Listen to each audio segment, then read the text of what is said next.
That is the algorithm, that is social media, that is basically restricting the context to whatever the owners of that content feel it needs to be. And that, I think, also contributes to this sort of unipolar zero-sum mindset. And because only one algorithm can win. You can't have competing algorithms. We're trying to have competing algorithms with China, and they're winning. 2 years ago, I designed a war game simulation for a group of retired military officials. And we had some prominent we had governors, senators, national security staff role-playing the White House Situation Room. And one of the things that was interesting was my job. I designed this game. It was meant to be, what if a second January 6th happened, but this time the insurrection comes from within the military. You have defections from the military, National Guard bases, isolated bases, right? Could the Pentagon be prepared for something like that? What would that look like?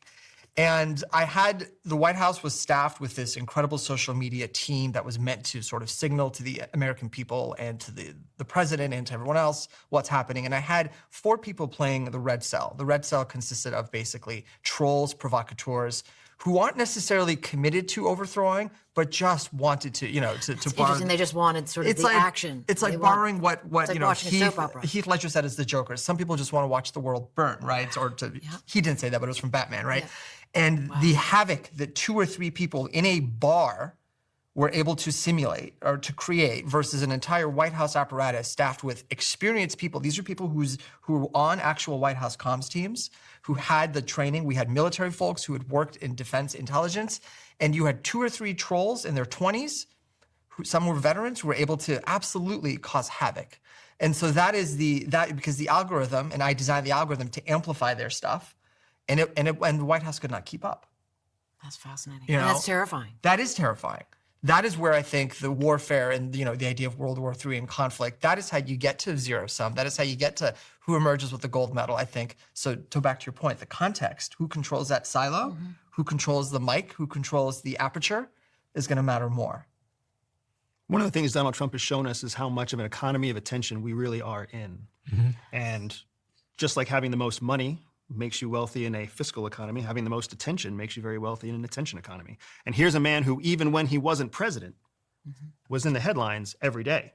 So I think that the unpredictability of what he's going to do moving forward doesn't bring us closer to peace. It doesn't bring us closer to proper communications. You mentioned, are we one miscommunication away? If we are, then we are in a very dire place because there is a lot of miscommunication happening. Well, I've read the stories through history of miscommunications nearly resulting in nuclear war or some missile being launched. I mean, Anna, you've studied quite a few of those moments through history. I was listening to one the other day. I think it was a story of a Russian nuclear commander who saw something on the radar and he thought the US was striking. And for whatever reason, he decided to assume that it wasn't and reported back to his sort of overlords that it wasn't a nuclear strike and didn't press the button. But everything on his radar told him that the US had launched multiple missiles. Are you familiar with that particular story? Yeah. What is that He's story? called the man who saved the world. It was 1983, and he was in a bunker in Russia. Their sort of equivalent of, we have a similar, a radar, a system that's looking at tracking satellite activity. And it was perceived that America had launched missiles from the Midwest, ICBMs. And you're absolutely right. I mean, you told the story perfectly. He decided not to raise the threat up the chain of command, which would have put the entire Soviet nuclear command and control on, massive alert. He just didn't do it. And it was interesting because he, was sort of really berated later by Russian command and control. But he got the moniker, the man who saved the world. There's a documentary about him that's definitely worth watching. And your point is what Secretary General of the United Nations, Antonio Guterres, said recently, which is we are one misunderstanding, one miscalculation away from nuclear annihilation. Or even one AI-generated viral video that goes, that the wrong person gets the wrong idea from. Imagine the Cuban Missile Crisis, how close we came. And imagine if you had generative AI content that made it look like the Soviets had deployed or fired a missile or anything to that effect. We saw during this Iran-Israel conflict, I mean, how many videos on X I saw that showed devastation in Tel Aviv or devastation in downtown Tehran. I mean, they were obviously fabricated and AI generated, but the extent to which these things were recirculated and spread, and that I saw sources who I would normally trust sort of amplified these, not knowing until someone else pointed out, wait a minute, that's, from a video game or that's generative AI. I imagine if our decision makers didn't have redundancies or fail-safes in place to be able to identify that this is what that is, and they acted on a misread or something that they thought was real. That's what concerns me. Are our intelligence forces more sophisticated than that? Presumably they're not on Twitter or something looking at videos. Well, they are. They are there as well. Yeah. And that's a type of intelligence called open source intelligence. But the short answer is yes, our intelligence infrastructure is far more sophisticated than that. The intelligence infrastructure for for the majority of the 9 nuclear capable countries are very, very effective. France is very effective. The UK is very effective. The US is very effective. Even China's MSS is very, very effective. So sophisticated intelligence services are looking for corroborating evidence before they make an intelligence estimate. There is a challenge, though, and we're seeing it especially in the United States, where the chief executive just disagrees independently, unilaterally, with what his intelligence estimate is. What do you mean? Give me Well, an example. you saw 2 examples in the last few weeks, right? First, you saw Tulsi Gabbard, who's the director of national intelligence, and a position that didn't exist until the failure of 9/11. That DNI position was born from the fact that we needed to have more coordination across intelligence services. And she came out and she gave an estimate that Iran was not imminently capable of creating a nuclear weapon, a weaponized nuclear device, right? And how would she know? Because she's the director of national intelligence. All intelligence, thank you. It's obvious to me, I understand, and it's not always obvious to everyone else, but all of the intelligence services feed up. They feed up intelligence that's been vetted, corroborated, validated, up through a reporting system that goes to the director of national intelligence, whose job it is to advise the president on the current status of the most quality intelligence that we have. The president, as the chief executive, is the one person who the intelligence services work for at the pleasure of the president, but his primary mouthpiece for current intelligence is supposed to be the DNI. So when Tulsi Gabbard says, we have no reason to believe that Iran is imminently ready to prepare to create a nuclear weapon, the president is supposed to say, thank you, DNI, and then that becomes the information that he has. Instead, he disagreed with her. And then he said, that's not really what's happening. Not just disagreed, he shut her out. Correct. Shut I her have a out different out of take on Senate it. briefings, intelligence briefings. She's been marginalized. And then she changed her opinion and came back. And I want to hear your disagreement. But then the second example I have is after the bombing raid of the 3 sites in Iran, the DIA, the Defense Intelligence Agency, which is charged with collecting military intelligence from foreign targets, came back and said that we may not have reached total obliteration, Mr. President. And again, he disagreed. And he's like, that's completely wrong, total obliteration. I have it's not a disagreement, but it's more like a different POV on all of this, which has to do with narrative, which I'm very interested in, of how, because the more people I interview at all these different levels, I begin to realize that we all are working from the same set of human conditions, bias Yes. and sort of like, and really my favorite one is the horse in the race. You have a horse in the race of how you think and the way in which you see the world. And I know as I get older, what I try to do personally is I try to notice where I am wrong. And instead of being defensive about it, be like, I was wrong about that. That's interesting, because then you can kind of evolve in your thinking and have a bigger POV. But I perceive Tulsi Gabbard making those decisions from the lens in which she sees the world. And her platform is very specific. You could almost have discerned that she was going to have that opinion, at least in my opinion. She was a known commodity before she became Yes, DNI. So this is the yes. feeling, I think what you're saying is we Yes. knew Yes. she always saw the regimes in that Yeah. part of the world from a certain framework. Yeah. And her conclusion Yes. followed her Biases. biases, her Yes. presuppositions, exactly. And her maybe priors, they're yeah. just priors is a great word because we all have them. There's nothing wrong with this per se. It's just that because I would take a totally different look at any of this if I was the DNI and would be like, Mr. President, it's not as much about these things that everyone's arguing about, did we, because let's face it, no one's going to know until time passes the damage that was really done there. Period, full stop. You know that. And we all know that. And so what you have to say, and again, as a historian, I would say, what's the best example of why we should bomb this facility? And the best example would be North Korea. Because Clinton, so North Korea once upon a time did not have 50 nuclear warheads and the ICBMs to get them to the United States to take out the United States, which is what I write. There's my bias, my lens, my point of view. But I have studied this, and so it's interesting to me that Clinton was going to bomb North Korea when they were in precisely the same situation that Iran is now, not yet having a nuclear bomb. And North Korea promised that they wouldn't enrich the uranium. And this is in 1983. And Clinton was preparing a military strike. And it was complex because a lot of people in Seoul were going to die, in South Korea. And then Jimmy Carter stepped in and said, I will go negotiate the peace with the current dictator's father. And he did, and everything was honky-dory, except for North Korea had their hands behind their back and their fingers crossed, and they were lying. Because that is what dictators do who don't like America being the nuclear superpower and being able to threaten them. And if I was the DNI, I would say, Mr. President, this is the best example of probably what is going on. That's my bias.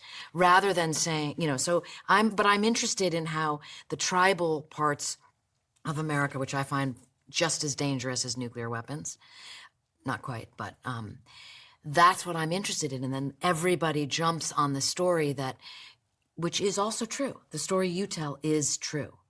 But what is your take on North Korea, the bomb, Tulsi Gabbard?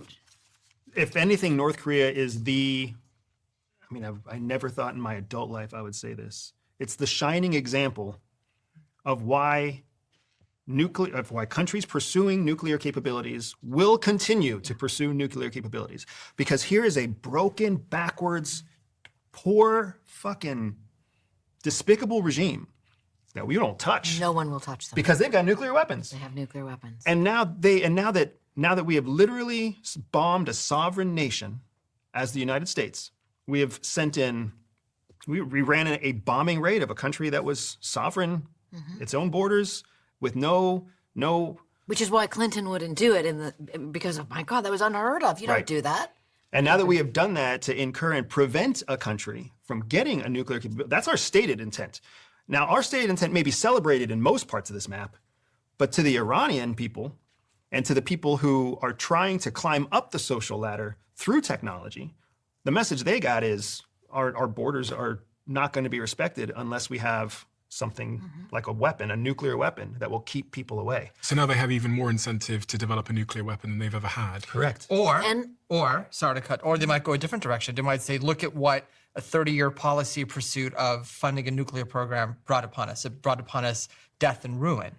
North Korea is a shining example of a failed state. The only reason that it hasn't basically toppled is because of the oppressive nature of the regime against its own people and against the outside world. Who wants to be near North Korea? Iran does not want to be North Korea. It is a pariah state of all pariah states, isolated beyond belief, and a miserable place by all senses to want to live and exist unless you're part of the ruling hierarchy. So I would argue the Iranian people will look at this. The people, mind you, people are very different than people are different the regime. from the regime. The regime is about just self-survival. Wants to survive. So they're going to emulate North Korea. Except that 100%. Except that all they're going to do is sow the seeds to their own downfall internally. Because yes, nuclear weapons will shield you from the outside world. They will not protect you from within. Iranians are not North Koreans. That is where, they have demonstrated a willingness to die for rebellion. I'm not saying this generation's ready to do that, but, the only reason I'm in this country sitting here is because there was thousands of people that were willing to do that. They will do that again, presumably. So great, build your walls, isolate yourself from the world, protect yourself from the US, but you're not going to protect yourself from civil conflict and civil strife and tribalism. That will persist and it will amplify. Because, oppression, I think this is one of the great lines from the Andor show first season, right? Oppression requires constant effort. And that constant effort is bound to break at some point. It is a lot of work to keep your domestic population repressed. That is not sustainable in the long run. History has shown that. You can keep others out, but you can't But Except for North Korea. North Korea is the only Yes. exception, and the reason is because terrifying exception. they've got a huge patron willing to prop them up. But for China, and to a lesser extent Russia, where would North Korea be? Iran doesn't have a savior. It's not gonna Iran be Russia. hasn't had a savior. And it's not going to. It's not going to be Russia. I don't know Russia's that that's sure the they're not gonna case. do that. I don't know that that's the case. Who would it be? Because right now there's an incentive across the Eastern Bloc to support Iran. Right now, China and Russia and North Korea, who were already becoming diplomatically and economically tied to Iran before this, have all the more reason to do so now. Except none of them stepped forward in ways that mattered in the last 3 weeks to do something. That we know of. Yeah. Well, Putin gave a very disconcerting speech in St. Petersburg on June 20th, where he talked about the Russian scientists helping out Iran.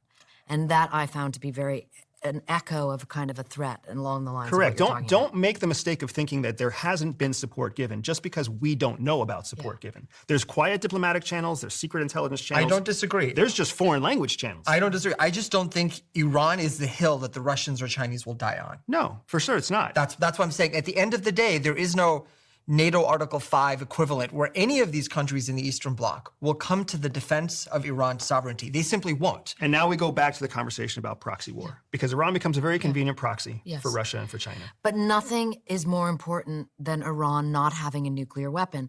Mohammed bin Salman himself said, if Iran gets the weapon, we, Saudi Arabia, will get a nuclear weapon. And that's I think that's a fantastic parallel to why the world doesn't want Iran to be nuclear capable, because a nuclear capable Iran would force the Sunni Khaliji states to develop nuclear weapons as well. And that's nuclear World War III right there. Or you don't even need to be nuclear capable, just be nuclear threshold. That's enough. That's what what if every country in the region became nuclear threshold? What does that mean?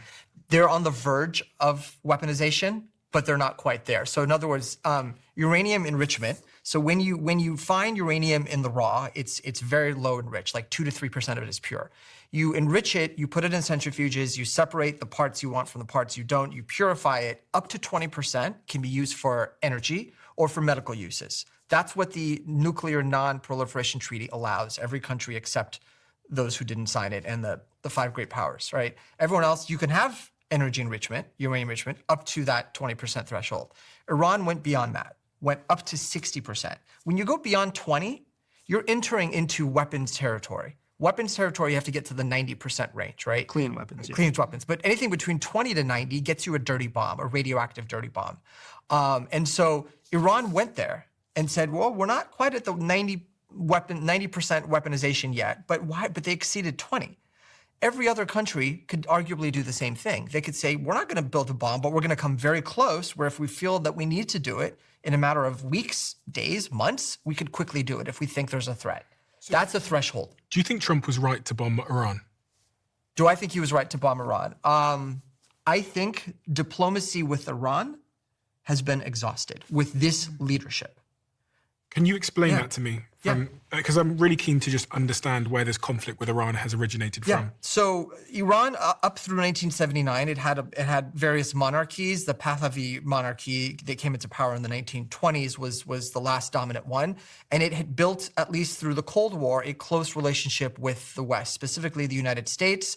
Iran served as one of the 2 pillars of U.S. power in the Middle East, the Saudis being the other. This is before Israel became important to the United States national security system. And so Iran and the Saudis represented really a projection of U.S. power in the Middle East. With the revolution of '79, that went away. We supported the Shah, and absolutely, and you tell it better. Yeah, absolutely, right. So the United States and the Shah, the king of Iran, were extremely close. I mean, this peaked under Richard Nixon and Kissinger's time. And as a result, the Shah became very, very wealthy, looked to rapidly modernize the country. But what he didn't do, Iran experienced tremendous economic growth, but not political growth to match it. So what happens when a country becomes wealthy and becomes more modernized, becomes more European, which is what the Shah was trying to do, the people wanted other things that Europe had. They wanted free elections, they wanted free press, they wanted freedom of assembly, right? They wanted democracy to go with their dishwashers. The thing is the Shah said, I will give you all of the trappings of modernity, high rises, air conditioning, indoor plumbing, dishwashers, electric appliances. But this democracy that you want, that's pushing it too far. So you had this rapid economic growth, this uneven political growth, and there the seeds of revolution were planted. The people were unhappy, and they said, wait a minute, why can't we have the other things to go with this growth? So the revolution happened with a bunch of different forces coming to play, not just the Islamists, but the Islamists were the ones that dominated at the end, and they cleared everyone out. They killed them, basically, marginalized them. And they have three pillars they stand on. Three, like if you want to call it their mission statement. Number one is independence from the West. This Iranian regime believes no more dependence on the West like the Shah did. Number two is the destruction of Israel or hostility to Israel. That is fundamental. Why? Because they see Israel as an outpost of American power and arguably not colonialism, but they see Israel as a projection of U.S. power. They also see in their attempt to go to pillar number three, which is exporting the revolution to other Muslim Shia countries, they see Israel as getting in the way because it represents this non-Muslim entity in an otherwise Islamic part of the world. So it's inconsistent with their goal of expanding the Islamic revolution. You can't do that when Israel is literally in the way. So it has to go, or it has to be diminished. And they've said that. Oh yeah, this is Khomeini, the founder of the republic. These are his three principles. So you have these three principles. You take any one of them away, the whole edifice, the whole thing falls down. It's like a tripod. Break one of its legs, it doesn't have enough to stand on. So diplomacy with the U.S. means ending hostilities with the West, and it means acknowledging Israel in some way. This government cannot do that. Otherwise, it loses all credibility. It spent 40 plus years saying, these are the things we stand for. If they all of a sudden abandon those principles, they're going to have no credibility with their public. Then why should they still be in power? Mm-hmm. It's not because the public wants hostility with Iran and Israel. The public wants relations. But this government is saying, we oppress you, we terrorize you, all because we're keeping you safe and we're adhering to these three principles. And that's 40 years of brainwashing as well. Absolutely, of indoctrination. So diplomacy had reached its end. To answer your question, a long answer to a good question, was Trump right to bomb it? Trump had reached the limits of diplomacy. And with Iran being a nuclear threshold state, and with Israel after the 2023 Hamas attacks realizing it could no longer tolerate this degree of a threshold Iran, the time to act, the pressure was there. So I think and the opportunity, because of the way it had weakened the defense systems, the proxies. Their true proxies, Hezbollah and Hamas. Right. So I think there was a window of opportunity, and Iran simply was not going to abandon its nuclear program on its own. Diplomacy was not going to get us there. They don't want to. It gives them too much leverage. And it's never going to abandon its nuclear program. Yeah. I've learned to not say never anymore in But with politics. a regime change, I think that's a different story. But in the existing regime, the regime will keep itself in power. That's my point about that's the analogy to North Korea. We all kind of agree on is that, their perception is if we have a nuclear weapon, then the West really can't mess with us. And you mentioned something else I liked. You said that, I think when you were saying if in the role of the DNI or the president, you get information, you were wrong, okay, you have to reassess. Our leaders, and this goes back to sort of the topic of this book I'm working on, our male leaders especially suffer from cognitive dissonance, right? Cognitive dissonance is when you have a set of beliefs and you get information that is inconsistent with your beliefs. That makes all humans incredibly uncomfortable, all right? What do you do with that? Well, there's multiple ways that we psychologically try to neutralize that. One of them is you change your view. You say, you know what, I was wrong. This is the correct way to see things. Most people won't do that. That's embarrassing. Most men won't do that. Most men in positions of power absolutely won't do that. If they admit that they're wrong, then what does that say, right? So instead, they double down, they reinforce, they become stubborn, and they end up then, in order to justify that, have to act aggressively. Mm-hmm. So we suffer from basically men in positions I'm right problem. Exactly. Right. I told you so. Exactly. Exactly. Yeah. So you have to reinforce your false belief, because if you don't, it means you were wrong. Yeah. And if you're Donald Trump, if you're Khamenei, if you're Benjamin Netanyahu and you were wrong, how bad does that look? You're out. Your credibility is gone in this culture that we're in. Mm. Right? So that leads to the other problem, the cognitive dissonance that these world leaders can't seem to handle. Do you think we were right to strike Iran? I think that we did the right thing at the wrong time. And I will say that because the President of the United States is the President of the United States. He's earned the seat. We wanted him there. We voted for it. He gets to do whatever he wants. But considering the politics between Israel and Iran at the time, considering the, at the very least, inconsistent intelligence that we have about the actual status of the weapons that Iran was developing, and then the political position inside the United States being where it was with failed tariffs, being where it was with an inability to negotiate peace in Gaza, an inability to negotiate peace in Ukraine, where it was, if it was the right thing to do, we certainly seem to have done it prematurely along with preemptively. When would have been a better time? And I'm not a proponent of war. I'm just wondering, there is never a good time. When would have been a better time?